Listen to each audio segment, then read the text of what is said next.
이 땅에 살고 있는 사람들에게 굉장히 유명한 논쟁이 하나가 있습니다. 뭐냐면은 이런 거예요. 사람이 살기 위해서 먹는 것입니까? 아니면 먹기 위해서 사는 것일까요? 여러분들은 뭐가 답일 것 같으세요? 살기 위해서 먹는다? 1번. 2번은 먹기 위해서 산다. 이게 참 답을 찾기가 애매해요. 왜냐하면은 이게 어디가 딱 멈추지 아니하고 계속 반복될 수밖에 없단 말이에요. 그러니까 먹으려면 살아야 되고, 살려면 먹어야 되고, 또 먹으려면 또 살아야 되고, 살려면 또 먹어야 되고, 답을 찾지 못하고 계속 반복되어진다 이겁니다. 그래서 참 이게 애매해요. 근데 이런 논리에 잘 빠지는 종류의 사람들이 있습니다. 유독 잘 빠지는 사람들이 있어요. 누굴 것 같으세요? 일반적으로 육적인 사람은 이런 논리에 잘 빠집니다. 왜 그럴까요? 육적인 사람들이 제일 좋아하는 게 이 두 가지이기 때문입니다. 먹는 것, 사는 것. 육적인 사람들 이거 정말로 좋아해요. 인생의 모든 것들이 이게 다입니다. 이게 다기 때문에 이거를 얻으려고 부지런히 애를 쓰다 보니까 어떤 사람은 살기 위해서 한다, 먹는다 그러고 어떤 사람은 먹기 위해서 한다라고 하는 그렇게 되어지더라 이겁니다. 근데 이 육적인 일에 있어서 이게 결정적인 문제가 하나가 있어요. 결정적인 문제는 사는 거를 아무리 열심히 추구해도 거기에 만족이 없다는 것이고, 먹는 것을 아무리 열심히 먹어도요 거기에요 만족이 안 되더라는 겁니다. 왜 그럴까요? 걔네들은 주된 특징이 있기 때문에 그래요. 그게 뭐냐면 더가 붙어서 그래요. 항상. 그러니까 더 먹자, 더 놀자, 더 눕자, 더 자자, 뭐 이런 식으로 항상 육적인 것들은 더라는 거를 붙이고 나오기 때문에 지금 있는 것보다 조금 더 있어야 되고, 지금 있는 것보다 조금 더 있어야 되고, 그래서 여기에는 만족을 도저히 찾을 수가 없어요. 그래서 육적인 것에 목표를 놓고 살아가는 사람들은 항상 만족하지 못하고 갈증에 시달릴 수밖에 없는 일이 그래서 발생이 되어진다 이겁니다. 그러면 우리는 육적인 사람일까요? 영적인 사람일까요? 뭐 질문들이 나 살았습니까? 현재 제가 뭐 부드럽게 얘기하는데, 우리 거듭난 자라 그러지 않습니까? 그럼 뭘 보고 거듭났다 그럴까요? 물론 다양하게 그러겠죠. 근데 그 중에 하나가 분명히 무엇이냐면 우리는 더 이상 육적인 사람이 아니라는 겁니다. 육적인 우리는 주와 함께 십자가에 죽었고 이제 우리 주와 함께요 영적인 사람으로 거듭났다 이겁니다. 그렇기 때문에 그렇게 거듭난 사람은 육체에 더 먹고 더 자고 더 입고 하는 것들이 그의 인생의 가장 핵심적인 목표는요 될 수가 없다 이거예요.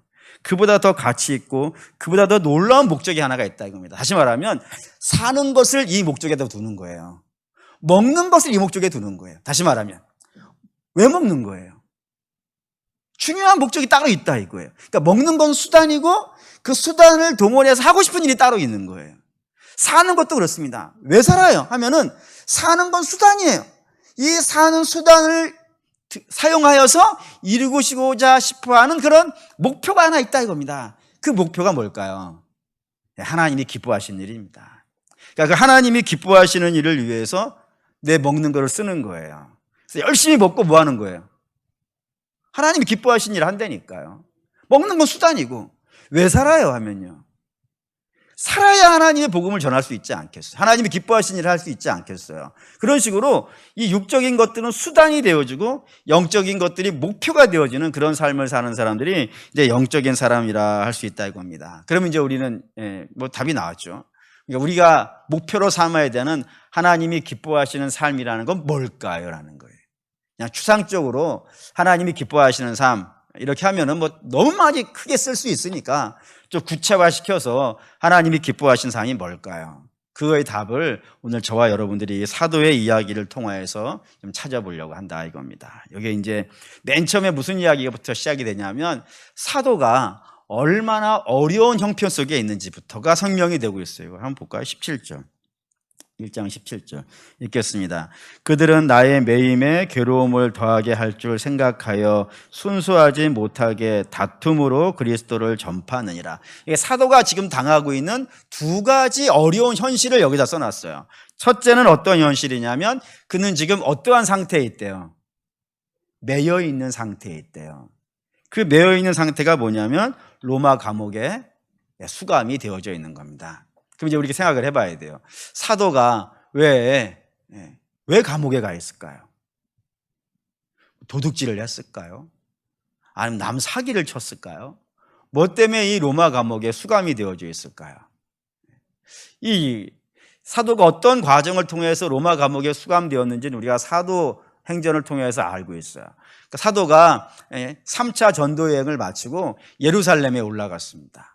그래서 정결례를 드리려고 성전에 들어갔었는데 거기에 이제 유대인들이 사도를 이제 공격하기 위해서 성전문을 닫고 돌을 들어가지고 이제 치려고 했단 말이에요. 그러자 놀란 로마 병사들이 성전 안으로 난입을 해가지고 사도 바울을 이제 끌고 간 겁니다. 그리고 끌고 가서 이제 뭐 어떤 사정을 물어보는데 사도에게는 잘못이요 하나도 없었던 거예요.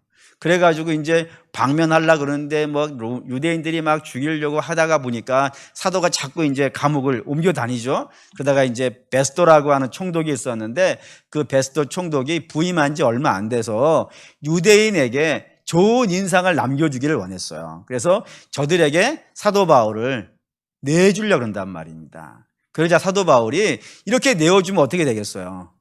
그냥 아무 목적 없이 죽게 내어질 것 같으니까 자신의 구명을 어디다 거는 거예요? 가이사 총독에게 상소를 한 겁니다. 그래서 그 상소를 했기 때문에 이제 로마 감옥에 오게 되어진 것이고 그 로마 감옥에서 지금 이제 있는 상황에 이 편지를 쓰고 있더라는 겁니다. 뭐 이런저런 이유가 있었지만 사도가 감옥에 들어온 것은 그의 잘못 때문이 아니라는 거예요. 그는 무죄할 뿐만 아니라 감옥에 들어갈 그런 죄를 지은 사람이 아니라 그는 그냥 복음만 열심히 전했을 뿐인데 그럼에도 불구하고 그것이 오해가 되고 공격의 목표가 되어져서 사도가 감옥에 들어갔으니까 속상하겠습니까? 안 속상하겠습니까? 속상하죠. 우리는 누가 나한테 모함 한마디만 해도 머리에 뿔이 한 30단은 쌓지 않습니까? 근데 이거는 완전히 감옥까지 들어가게 됐으니까 얼마나 억울할 만한 상황이겠어요. 그런 상황이 매여 있다라는 것으로 표현되어져 있고 또 하나가 있습니다. 또 하나가 매인 거 말고 또 하나가 있다고 되어 있는데 17절에요. 괴로움을 더하게 하려고 라고 되어 있어요. 이게 뭔 말이냐면 사도 바울에게는 세 종류의 대적자가 있었다고 되어 있습니다. 첫째는 누구냐면 유대 율법주의자. 그들이 첫 번째 대적자였고 두 번째 대적자는 거짓 선지자. 교회마다 찾아다니면서 공격하는 거짓 선지자가 있었다라고 되어져 있고 세 번째는요. 이게 좀 심각해요. 제가 볼 때는 이게 제일 심각하다고 생각해요. 왜냐하면 첫 번째나 두 번째는 적으로 삼을만 하잖아요. 그렇지 않습니까? 유대 율법주의자들은 적이잖아. 일단 기본적으로 예수를 죽인 사람들이니까 당연히 적이 되는 것이고 거짓 선지자들도 적이 될 만해요. 왜죠? 거짓 선지자는 뭐를 하기 때문에 거짓 선지자라고 합니까? 복음이 아닌 거를 복음이라 그러기 때문에 그래서 거짓 선지자가 된단 말이에요. 그럼 이들을 당연히 사도 바울은 내내 이들하고 싸워요. 그런데 세 번째는 제일 심각한 게 뭐냐면은 같이 예수를 믿어요. 같은 자리에서 예배도 드려요. 같이 성찬도 해요. 같이 모여서 기도도 하고 같이 어떤 일도 해요. 그런데 나를 미워한 사람이 교회에 있어요, 없어요? 물론 우리는 없지. 있나? 없지. 없죠? 뭐 자신이 없는 거 보니까 옆 교회는 있는가 보죠? 그게 그런 사람이 있더라 이거예요. 그러니까 사도 바울이 가서 우리 같이 복음 전합시다. 근데 우리가 흔히 쓰는 속담 있지 않습니까? 어떤 사람은 정말 주는 것 없이 우리는 그게 없으니 잘 못 하시는 모양인데 우리는 그냥 주는 것 없이 미운 사람이 있단 말이에요. 그래서 그런 사람이 내게 와가지고 뭐 같이 하자 그러면요, 안 하지. 예? 제가 그래요, 제가. 예? 여러분 아니게 제가 그런다고 합시다. 예? 그냥 우리는 그냥 그런 게 있어요. 예. 있어가지고 사도 바울도 그런 사람이 있었던 것 같아요. 그냥 사도 바울이 뭐 하자 그러면 저렇게 다니는 것이 너무 꼴값스러운 거예요. 옛날에 우리 막 핍박하고 뭐 교회의 사도를 스데반 집사를 죽이기도 하고 뭐 이런 교회를 깨려고 했던 그런 사람이니까 저 사람이 우리 팀에 왔다는 사실 자체가 너무 싫은 사람이 있는 거예요. 있어요. 세상에는 무조건 3분의 1은 나를 좋아하고 3분의 1은 나를 싫어하고 3분의 1은 왔다 갔다 하는 분들이 있단 말이죠. 그래요. 아멘을 안 하시니까 자꾸 반복되는 얘기가. 어쨌든 그렇다 이겁니다. 사도 바울에도 그런 사람이 있어서 사도 바울이 전도합시다 그러면 싫습니다. 당신이나 하십시오. 선교합시다 그러면 당신이나 하십시오. 그리고 뒤에 앉아가지고 팔짱만 끼고 비판이나 하고 판단이나 하고 그런 사람이 사도에게도 있었다 이거예요. 근데 저런 사람 미워할 수 있겠어요, 없겠어요? 이 유대 율법주의자라든가 거짓 선지자라 그러면 대놓고라도 미워하겠지만 저 사람은 주님의 피를 같이 먹고 사는 사람이잖아요. 형제 자매라고 불리는 사람이니까 함부로 이거 밉다라고 하기도 그렇고, 또 사랑은 오래 참는 거라고 늘 얘기해 왔으니까 그래 이거 참 마음이 참 어렵단 말이에요. 그런데도 불구하고 미워하지는 못하고 막 이러고 있었던 차에 사도 바울이 감옥에 들어간 거예요. 감옥에 들어가자 그때 그냥 팔짱만 끼고 뒤에서 가만히 구경만 하고 손가락질하고 판단만 하던 그 사람들이 갑자기 열심히 하기 시작하는 거예요. 그것도 사도 바울이 열심히 털을 닦아놓은 곳에 가가지고 열심히 하는 거예요. 그래서 사도 바울의 이름은요 싹 지워버리고 모든 이름을 다 누구로 만들어 놓은 거예요? 자기들의 이름으로. 그래서 사도 바울의 제자들이 열받아가지고 아니 선생님 어떻게 저럴 수가 있습니까? 우리가 하자 그럴 때는 뒷짐지고 손가락질만 하더니 우리가 못하고 있으니까 우리 자리 다 차지하고 우리의 이름 싹 지워버리고 자기들 이름 다 내놓고 이렇게 열심히 하는 사람이 있으니 이거 참 열받을 일 아니겠습니까? 라고 이렇게 이야기했다 이거예요. 그러니까 좀 가만히 생각해보면 좀 열받을 것 같기도 해요. 아니 내가 지금까지 털을 닦아놨는데 거기에 숟가락만 딱 얹어놓고 자기 거를 챙겨버렸으니 뭐 열받을 만한 상황이잖아요.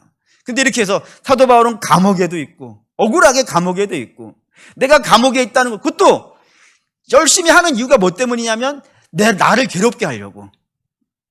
그 열심히 해가지고 내 이름 싹 지워버리고 자기 힘대로 싹 다 바꿔버리는 그런 광경을 보고 있노라면은 마음이 누가 좋겠어요.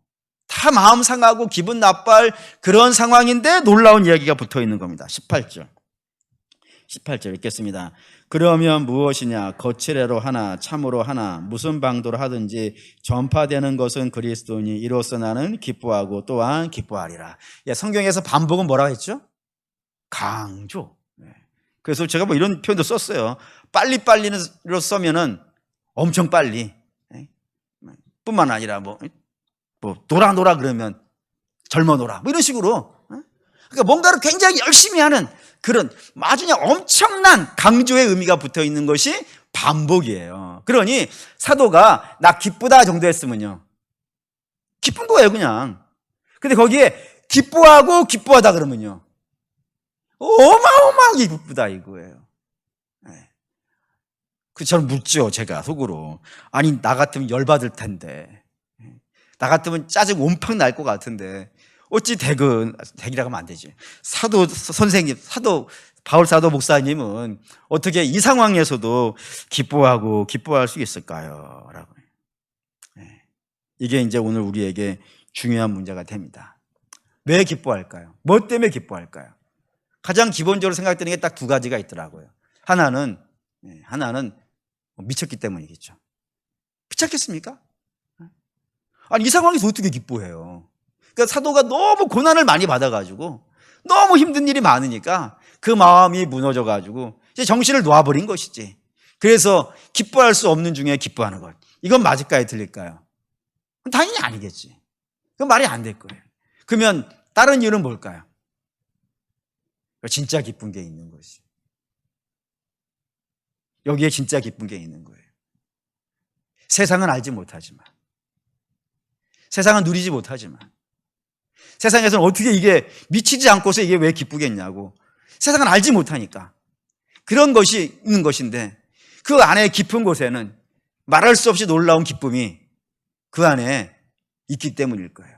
사도가 거짓말을 하지 않았다면 이 안에는 말이죠, 분명히 기쁨이 있어요.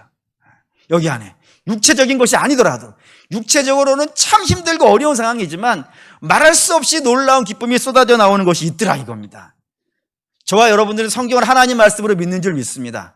거짓말이 아닌 줄 믿습니다. 그럼 이 영적인 세계 안에 분명한 기쁨이 있는 것도 믿으셔야 됩니다. 이 기쁨이 있어요. 그러니 우리에게 중요한 문제가 되어져요. 우리도 이 기쁨을 어떻게 해야 되는 거예요? 누려야죠. 우리가 거듭난 자면, 하나님의 백성이면, 하나님의 백성이 아니면 이 기쁨의 세계를 못 누릴 거예요. 왜냐하면 저들은 뭐만 있으니까? 육적인 세계만 있으니까. 영은 죽었고 육만 남았기 때문에 저들의 유일한 기쁨은 얼마나 많이 사느냐, 얼마나 많이 먹느냐, 이거 외에는 없으니까. 영적인 기쁨은 못 누리겠지만 우리는 이제 영이 살아난 사람들이고 하나님에 대한 감각이 있는 자들이라면은 그 육적인 기쁨 이상의 그 어떠한 상황 속에 있다 하더라도 거기에서 누릴 수 있는 말할 수 없이 놀라운 기쁨이 있다는 사실을 믿는 사람인 줄 믿습니다. 그럼 그게 뭘까요? 7절입니다. 7절 읽겠습니다. 내가 너희 무리를 위하여 이와 같이 생각하는 것이 마땅하니 이는 너희가 내 마음에 있으며 나의 매임과 복음을 변명함과 확정함에 너희가 다 함께 은혜에 참여한 자가 됨이라. 뭐냐면 여기에 이제 이렇게 되어져 있어요. 복음을 변명함과 확정함에 너희도 나와 같이 다 여기에 참여한 자가 되었다라는 겁니다. 복음을 변명하고 확증하는 일, 이 일에 뭐가 있다고요? 다시 18절, 쉽게 나올 줄 알았는데 18절 읽겠습니다. 그러면 무엇이냐? 거칠어로 하나 참으로 하나 무슨 방도로 하든지 전파되는 것은 그리스도니 이로써 나는 기뻐하고 또한 기뻐하리라. 뭐 때문에 기뻐한다고요? 그리스도가 전파된다 이거예요. 그러니까 다시 말하면 그리스도 복음을 변명하고 확정하는 일이 그리스도를 전파하는 일이잖아요. 이 전파하는 이 일에 뭐가 있다고요? 말할 수 없이 놀라운 기쁨이 있다 이겁니다. 그럼 이제 이거 하나씩 끊어봅시다. 세 가지로 끊어봅시다. 첫째는 복음인데 복음이 뭘까요? 복음을 봅시다. 로마서 3장 23절 24절 3장 23절 24절 복음이 뭐냐고 물어보면 여러분들은 이거를 꺼내시면 됩니다. 가장 간단하게 되어져 있는, 읽겠습니다. 모든 사람이 죄를 범하였음에 하나님의 영광에 이르지 못하더니 그리스도 예수 안에 있는 속량으로 말미암아 하나님의 은혜로 값없이 의롭다 하심을 얻은 자가 되었느니라. 이게 복음입니다. 복음은 이런 겁니다. 우리는 스스로의 능력으로는 하나님 앞에 설 수 없는 자라 이거예요. 왜요? 죄인이기 때문에 하나님 앞에 설 수 없는 자인데 이 죄인을 위해서 누가 무슨 일을 하셨다고요? 하나님의 아들인 예수 그리스도께서 십자가 지시고 죽는 일을 하셨다고요. 그래서 그 십자가로 말미암아서 십자가에서 흐르는 보혈로 말미암아 우리의 모든 죄가 사하여졌고 사하여서 이제 우리 하나님 앞에 어떤 모습으로 섰다고요? 의로운 자로. 그것도 어떻게 해요? 값없이. 이게 복음입니다. 이게 복음인데 사도는 이 복음을 어떻게 했다고요? 변명하는 일과 확증하는 일에 자기 인생을 걸었다 이겁니다. 그럼 이제 이 변명함이란 건 뭐냐면 아폴로기아라고 하는 단어인데 이게 어디에 쓰는 거냐면 법정에서 피고된 자가 자기의 심정을 판사 앞에 낱낱이 고백할 때 이 단어를 써요. 뭐 이런 겁니다. 예를 들어볼게요. 사람이 어딘가에 푹 빠지잖아요. 그러면 제일 먼저 달라지는 게 있답니다. 뭐가 달라질 것 같으세요? 말이 달라진대요. 예를 들어볼게요. 드라마에 푹 빠진 사람이 있습니다. 그러면 그 사람들이 모이면 맨날 무슨 얘기 할 것 같으세요? 지선우가 불쌍해. 이태호는 나쁜 놈이야. 한소희는 여우 같아. 원래 안 웃어야지 정상인데. 어쨌든 이런 겁니다. 드라마에 나오는 주인공들 이름 다 꺼내면서 날마다 그 이야기 합니다. 거기에 푹 빠져있기 때문에 그래요. 음식에 푹 빠져있는 사람들은 어떨 것 같으세요? 그렇죠. 맨날 뭐 먹으러 가면 제일 먼저 뭐 하는 거예요? 사진 찍고. 그거를 마치 기도를 그렇게 해보지. 밥 먹을 때 기도를 그렇게 열심히 해보지. 그냥 밥 숟가락 들러가면 잠깐만 그래 드세요. 아니 왜 어떻게 그래요? 거기에 푹 빠져 있으면 그렇습니다. 저도 그래서 오늘 설교를 준비하면서 내가 뭐에 푹 빠져 살았었나 한번 쭉 생각해 봤더니 중학교 때쯤 돼가지고 제가 푹 빠져 있던 것이 두 가지가 있더라고요. 하나는 팝송에 그렇게 빠져 있었어요. 그래가지고 그 가방 안에 팝송 책을 들고 다녔어요. 다 영어를 잘했다는 건 아니고. 그래서 제가 가만히 생각해 보니까 어떠한 가수 같은 경우에는 그 가수보다 제가 더 그 인생을 많이 알고 있었던 것 같아요. 뭐 다 아는 가수니까 약간 비틀즈 엄청나게 좋아했던 적이 있었기 때문에 뭐 다 뭐 알고 있을 정도로 그런 적이었고, 또 하나는 야구 겁나게 좋아합니다. 야구 겁나게 좋아해가지고 야구 책을 사다 놓고 뭐 거의 외우고 다녔어요. 영어를 그만큼 했으면 지금 제가 미국에 가 있을 텐데. 그 정도로 열심히 했어. 뭐 다른 건 별로 안 하고. 그러니까 사람은 내가 어딘가에 푹 빠져 있으면 그거를요 입으로 이야기하지 아니하면 견딜 수가 없어요. 그게 사람의 모습이에요. 그럼 여러분들도 여러분들이 뭐에 푹 빠져 있는지는 뭘 보면 아시겠어요? 여러분들이 무슨 말을 많이 하는지 보시면 알아요. 집에 가서 이제 숙제를 해가지고 다음 주 수요일 날 발표합시다. 한번 일주일을 살아보세요. 내가 제일 많이 하는 말이 뭔가? 그게 여러분들의 마음을 지배하고 있는 단어입니다. 이제 사도는 자기의 인생에서 제일 열심히 하고 있는 게 뭐라고요? 그리스도를 변명하는 일이라고요. 그것도 법정에서 변명한다 그랬으니까. 법정에서는 어떻게 말을 해야겠습니까? 그냥 웃으면서 농담 삼아 뭐 듣는 둥 마는 둥 이렇게 할 수는 없잖아요. 왜냐하면 내 심정을 잘 얘기를 해야 돼요. 내 마음과 내 상태와 내가 왜 그랬는지 이런 것들을 잘 설명을 해야, 진실하게 설명을 해야 판사가 알아듣고 뭐 어떤 뭐 형을 내리든지 형을 안 내리든지 할 것 아니겠어요? 그러니까 굉장히 사람이 진실해질 수밖에 없는 곳이 어디예요? 그 법정이라고요. 그러니까 그 법정에서 자기의 심성을 정말로 간절하게 표현하듯이 사도 바울은 거기에 열심히 냈다 이거예요. 거기에 열심히 냈다. 그게 변명한다는 이야기입니다. 그러니까 사랑하는 우리 믿음의 성도 여러분, 우리가 이런 변명이 있냐 이거예요.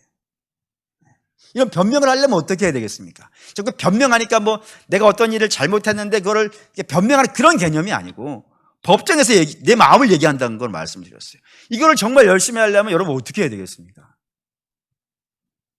그냥 이렇게 뭐 예배 시간에 한두 번 듣는, 그것도 물론 굉장히 나름대로 큰 영향력이 있을 겁니다. 근데 여러분 지난주에도 설교를 했다시피 여러분들이 옆에 항상 뭐가 있어야겠어요? 성경이 있어야죠. 그래서 늘 성경을 묵상하면서 그걸 진리를 알아보자 하고 싶은 마음이 있고, 그다음 사모함이 있고 간절함이 있고, 그래서 모르는 것이 있으면 찾아보려고 하고, 그런 마음들이 하나하나 또 설교도 집중해서 듣고 그런 것들이 결국에는 내 안에 쌓여져서 어떠한 복음을 전해드릴 수 있는 상황이 되어지면요, 그거를 법정에서 변명하듯이 진솔하게 이야기할 수 있지 않겠습니까? 근데 이런 복음에 대한 변명함이 사도 바울은 어느 곳에서도 있었다 이거 합니다. 이게 변명이고, 두 번째는 확정인데, 확증이라는 것은 베바오세이라고 하는 단어인데, 이건 뭐냐면 이제 피고가 법정에서 판사에게 막 이야기를 했어요. 자기 마음을 다 얘기를 했어요. 그러자 판사가 그러면 당신이 그렇게 이야기했으니까 그 말을 증명해 줄 수 있는 증거가 있느냐 라고 묻지 않겠어요? 그냥 말만 번지르게 해가지고는 될 문제가 아니잖아요. 그 말이 진실하다는 사실을 뭘로 증명하겠습니까? 라고 할 때 이 확증이라는 말을 써요. 그러니까 너 확증 한번 해봐 라고 했을 때 사도가 사용하는 유명한 확증이 하나가 있습니다. 이거 볼까요? 갈라디아서 6장 17절.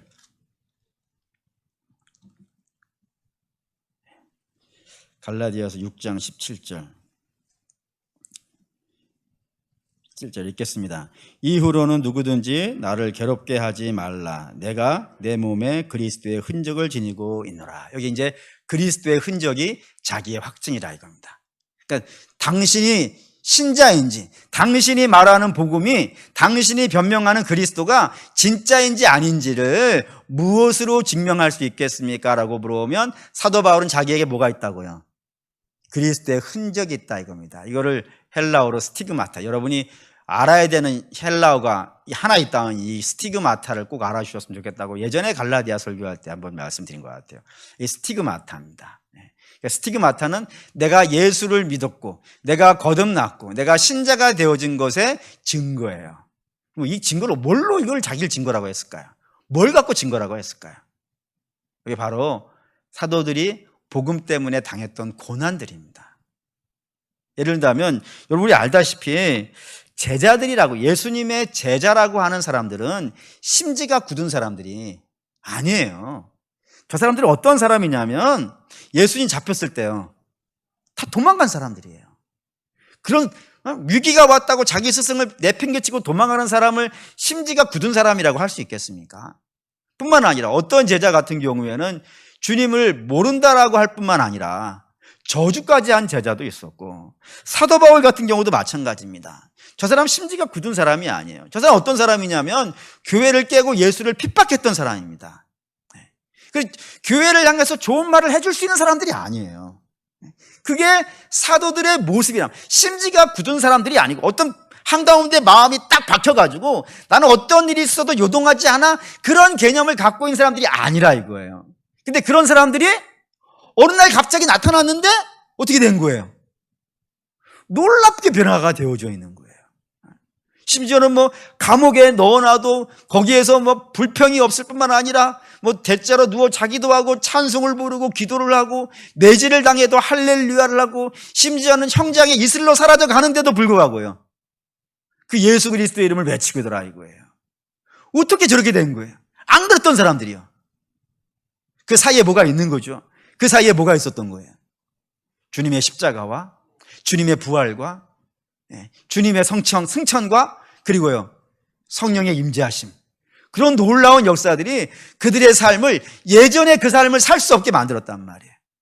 그래서 그것이 온통 변화되었기 때문에 자기들이 두들겨 맞으면서 막 피를 절절 흘리면서 나 이런 사람이 아닌데 이렇게 된 것이 어떻게 됐다고요? 이게 내 증거라. 내가 예수를 만난 증거라 이거예요. 이 예수를 안 만나고서 어떻게 이렇게 할 수 있겠냐 이 말이에요.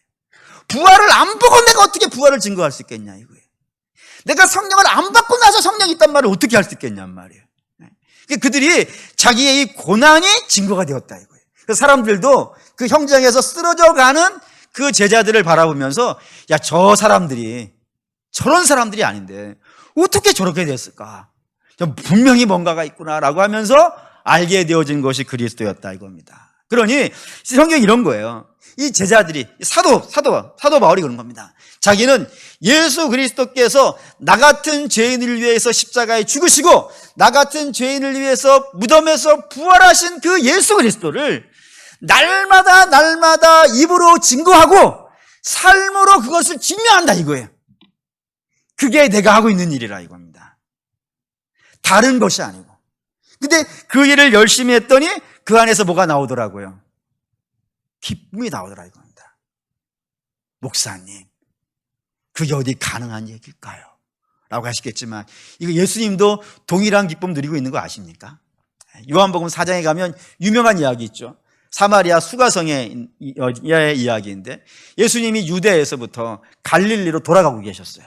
그때 사마리아 성에서, 수가성에서 우물가에 앉아 계시는데 제자들이 우물가에 계십시오 해놓고 걔들은 어디를 가요? 예수님의 점심을 위해서 시장에 가서 음식을 준비하러 갔어요. 그리고 돌아왔습니다. 한번 볼까요? 요한복음 4장. 요한복음 4장.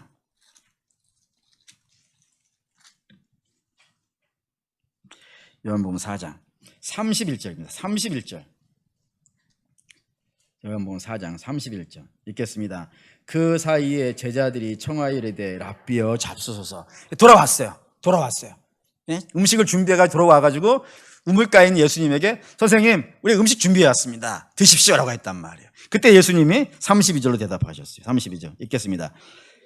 내게는 너희가 알지 못하는 먹을 양식이 있느니라.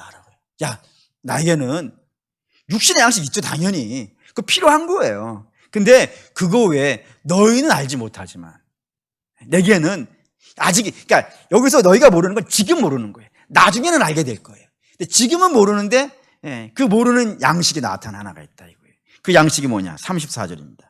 34절 읽을게요. 예수께서 이르시되 나의 양식은 나를 보내신 이의 뜻을 행하여 그 일을 온전히 이루는 이것이니라. 예. 주님의 양식이 있는데 그 양식이 뭐라고요? 예. 하나님의 뜻을 행하는 일인데 그 뜻이 뭐냔 말이에요. 여기 이 일이라고 돼 있지 않습니까? 그의 일을 온전히 이루시는 이것이니라. 여기 이것이라는 건 뭐냐면 앞에 있는 사마리아 수가성 여인입니다. 아무도 돌아보지 않는, 아무도 관심 있어 하지 않는, 그리고 스스로도 사람들을 피해 다닐 수밖에 없는 저 여자에게 무엇을 전해주는 거예요? 당신을, 생수 대신 당신을 전해주기 위해서 여기에 왔고, 여기서 그 여자를 기다렸고, 여기서 그 여자를 만났고, 그 여자에게 생수를 전해줬고, 그 생수를 전해줘서 저 여자가 지금 그 자기가 물들어왔던 물동이를 내던지고 자기를 비난하고 조롱하던 사람들 사이에 뛰어가가지고 메시아가 왔다라고 소리치고 있는 그 모습 보는 것이요, 그분의 양식이었다 이거예요. 거기에 배부름이 있었다 이거예요. 육신만 가지고 있는 사람에게는 이게 이해가 안 되는 거예요. 어떻게 육신의 배를 채우지 않았는데 어떻게 배부름이 있을 수 있겠는가 라고 하는 그때에 주께서는 있다 이거예요. 있다 이거예요. 어디가 배부름이냐? 그 영원히 배부른 역사들이 있고 거기에서 말할 수 없는 기쁨이 넘치더라 이겁니다. 그 사랑하는 믿음의 성도 여러분, 주님도 그 복음을 증거하시고 선포하시는 것에서 양식을 얻어내셨단 말이에요. 그러니까 사도도 당연한 거겠죠. 주님도 거기에서 양식을 얻는데 주로 인하여서 택함받은 사도 역시 복음을 변명하고 확증하는 그곳이에요. 기쁨이 있다 이겁니다. 할렐루야. 근데 이제 제가 드리려는 말씀이 등장합니다. 여기에 7절을 다시 한번, 빌립보서 1장 7절을 다시 읽어보시죠. 읽겠습니다. 내가 너희 무리를 위하여 이와 같이 생각하는 것이 마땅하니 이는 너희가 내 마음에 있으며 나의 메인과 복음을 변명함과 확정함에 너희가 다 나와 함께 은혜에 참여한 자가 됨이라. 이 복음을 변명하고 확증하는 그 일을 사도만 하는 일이라고 되어 있지 않다 이거예요. 목사만 하는 일이 아니더라 이거예요. 교회에서 높은 짚은 가지고 있는 사람만이 하는 일이 아니라 이 일에 다 누구도 부름받았다고요. 너희도 다요. 너희도 다. 여기서 너희는 누구겠어요? 교회예요. 교회. 교회가 이 일에 부름받았다고요. 그러니까 사도만 복음을 변명하고 확증하는 일을 하는 것이 아니라 주님으로부터 교회로 불림받은 사람들, 그 사람들이 누굴까요? 거듭난 사람들이고 하나님의 자녀된 자들이고 하나님으로부터 값없이 구원받은 자들입니다. 그런 사람들도 이 복음을 변명하고 확증하는 그 일에 다 불림받았다고요. 왜요? 하나님 일 시키려고요? 아닙니다. 하나님은 우리를 일 시키려고 이걸 시키시는 게 아니라니까요. 만약에 일의 목적이 있는 것이라면은 하나님은 천사를 동원하는 게 제일 낫다니까요. 날아다니는 애들이니까. 근데 우리 주님은 그 일을 통해서 뭐를 하고 싶다니까요. 우리에게 말할 수 없이 놀라운 기쁨을 주시고 싶다 이거예요. 그 일을 통해서 우리가 완성되어져 갈 것이고 우리가 복음을 변명하는 일과 복음을 확정하는 일에 참여함을 통하여서 우리가 성숙하게 될 거라니까요. 우리가 깊어질 것이고요. 우리가 성장하게 될 것이고요. 멋있어질 거고요. 훌륭하게 되어질 거라 이거예요. 다시 보시죠. 18절. 이게 중요한 절인데 자꾸 읽어보겠습니다. 그러면 무엇이냐? 거칠애로 하나 참으로 하나 무슨 방도로 하든지 전파되는 것은 그리스도니 이로써 나는 기뻐하고 또한 기뻐하리라. 여기에 기쁨이 있다니까요. 이 기쁨에 저와 여러분도요 다 초대받은 거예요. 그래서 우리는 매 순간순간 어느 곳에 있든지 복음을 변명하고 확증하는 이 일이 우리의 인생에서요 가장 중요한 겁니다. 그래서 우리 주님이 저와 여러분들을 뭘로 부르셨냐면 사람 낚는 업으로 부르셨다니까요. 이게 우리의 사명이에요. 모든 사람에게 주어진 사명이에요. 그리고 이 사명을 잘 감당하고 있는 자에게는요 그 안에서 말할 수 없이 놀라운 기쁨들이요 쏟아져 나오게 되어져 있다 이겁니다. 그런데 이제 이게 문제가 되는 게 있죠. 이 사도가 누리는 기쁨을 우리는 누리고 있는가 라는 겁니다. 이게 네라고 하기가 참 만만치 않죠. 왜 그럴까 생각을 해봤더니 우리가 이 복음을 변명하고 확증하는 이 일에 많이 참여를 못하고 있기 때문이지 않을까 생각이 듭니다. 이유가 있죠. 시대가 안 좋아해서. 그래서 내가 복음 전하는 거를 이 시대 사람들이 안 좋아하니까 또는 바쁘니까 다양한 이유가 있을 겁니다. 다양한 이유가 있어가지고 이 복음을 변명하고 증거하는 일에 우리가 열심을 내지 못하고 항상 뒷자리에 있고 우리에겐 제일 중요하게 목표가 세워져 있는 것이요 맨 앞에 우리가 이야기했듯이 뭘 먹을까? 먹기 위해 살을까? 살기 위해 먹을까? 우리 분명히 주께서는 너희는 무엇을 먹을까? 무엇을 입을까? 염려하지 말라. 이건 세상 사람들이 하는 것이다. 너희는 먼저 그의 나라와 그의 일을 구하라. 그냥 이 모든 것을 너희에게 더하시리라. 이 약속을 우리는 받았는데도 불구하고 우리가 인생의 제일 중요한 목표를 항상 뭘 먹을까? 어떻게 살까? 여기에다가 목표를 놓고 있기 때문에 자꾸 복음을 변명하고 확증하는 일에 우리는 이게 자꾸 뒷전에 가 있기 때문이지 않겠는가 생각을 한다 이겁니다. 우리 좀 바꿔보자 이거예요. 지금처럼 사실 여기 계신 분은 다 아시겠지만 지금보다 우리 옛날보다 지금이 잘 살지 않습니까? 우리 어린 시절 한번 돌아보시죠. 그때 이렇게 못 살았던 것 같은데 저만 해도 그런데 뭐 다 마찬가지지 않겠습니까? 이렇게 잘 살고 있는데도 불구하고 이렇게 넉넉하게 살고 있는데도 불구하고 왜 자꾸 더더더더 그러는 것이 우리를 이 시대에 더 빈궁한 상태로 몰아넣고 있는 건 아닌가 생각해 보자 이겁니다. 우리 분명히 이 복음 안에 기쁨이 있습니다, 여러분. 그리고 그 복음을 변명하고 복음을 확증하는 일에 사도가 느끼는 말할 수 없이 큰 기쁨들이 있습니다.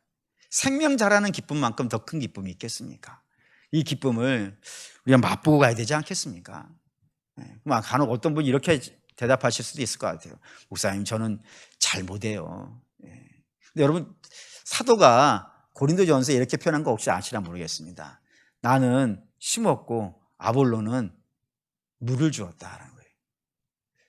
여러분, 아볼로나 바울은 우리가 생각할 때 그냥 대충 그런 사역자가 아닙니다. 어마어마한 사람들입니다. 그런 사람들도 자기가 이 복음의 역사에서 할 수 있는 건 몇 분이 없었다고요. 심고 물 주는 거 외에는 못했다고요. 자라고 열매 맺는 건 누가 하는 거예요? 하나님이 하시는 거예요. 우리도 마찬가지지 않겠습니까? 우리 하나님께서 우리에게 열매 만들어 오라 하시지 않은다니까요. 우리가 가서 하는 거는 복음을 변명하고 확증하는 일이에요. 복음 선포하고 그 복음을 선포한 복음이 그냥 말로만 하는 것이 아니라 내 삶에 영향을 끼칠 수도 있어야죠. 그런 삶을 우리가 누군가에게서 선포하고 내가 그 복음을 따라 살고 있으면 하나님이 때가 되면 말이죠. 그 복음을 듣고 그 복음을 나를 통해서 본 자들은요, 열매 맺게 되어져 있습니다. 그러니 사랑하는 믿음의 성도 여러분, 분명히 선포합니다. 이 복음 안에 말할 수 없이 놀라운 기쁨이 있습니다. 세상은 모르지만 분명히 기쁨이 있습니다. 뿐만 아니라 그 복음을 선포하고 그 복음을 따라 사는 삶에도 말할 수 없이 놀라운 기쁨이 있습니다. 그래서 그 수많은 믿음의 선배들이 그 길을 당당하게 갈 수 있었던 거예요. 기쁨이 없으면 살아가지 않습니다. 고생만 있으면 안 갑니다. 분명한 것은 복음 안에 생수가 있고 그 복음을 선포하고 복음을 따라 사는 일에 말할 수 없이 놀라운 기쁨이 있습니다. 그 기쁨을 이 땅에서 누리실 수 있는 저와 여러분 되시기를 주의 이름으로 축원합니다. 아멘. 기도하겠습니다.